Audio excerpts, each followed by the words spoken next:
Ngayong holiday season, kain pa more ang marami nating kababayan. Paalala ng mga eksperto, hinay-hinay lang po para hindi magkasakit. May unang balita live si EJ Gomez. EJ, hinay-hinay. Igan, totoo, no?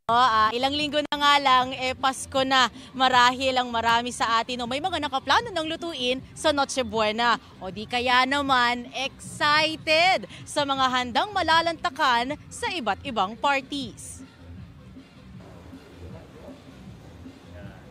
Maraming Pilipino ang aminado.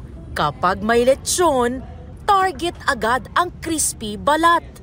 Gaya na lang ni Nanay Fedeline. Kasi masarap siya kainin eh. Tumutunog. Crispy. Yeah, crispy. Si Freddy naman, hindi lang daw balat ang favorite. Ano yung pinakamasarap na part sa'yo ng lechon? Siyempre yung tenga, balat, ayan, batok, kakapata, ayan. Favorite mo ba yon? Oo naman.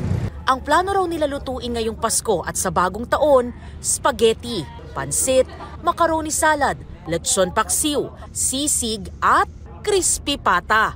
Lahat yan masasarap. Pero kalma lang. Sabi ng Department of Health, hinay-hinay sa mga pagkaing sobrang mataba, maalat at matamis.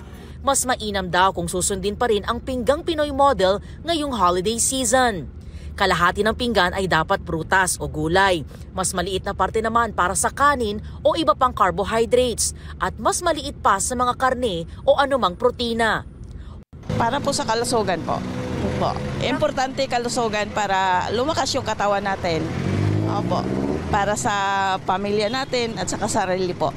Kasi sa kagaya ko ngayon nga may naramdaman na kailangan talaga healthy.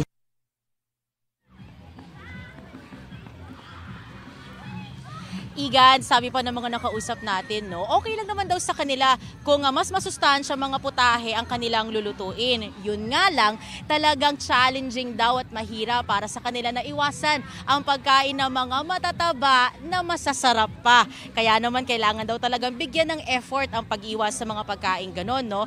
Gaya na lang ng mga ginagawa ng mga kasama nating kapuso dito, no. Sabi kasi ng mga nakausap natin kanina, kailangan daw samahan din ng exercise dito sa Quezon City Circle. May mga kapuso tayong nagzuzumba session. Yan ang unang balita mula rito sa Quezon City. EJ Gomez para sa GMA Integrated News.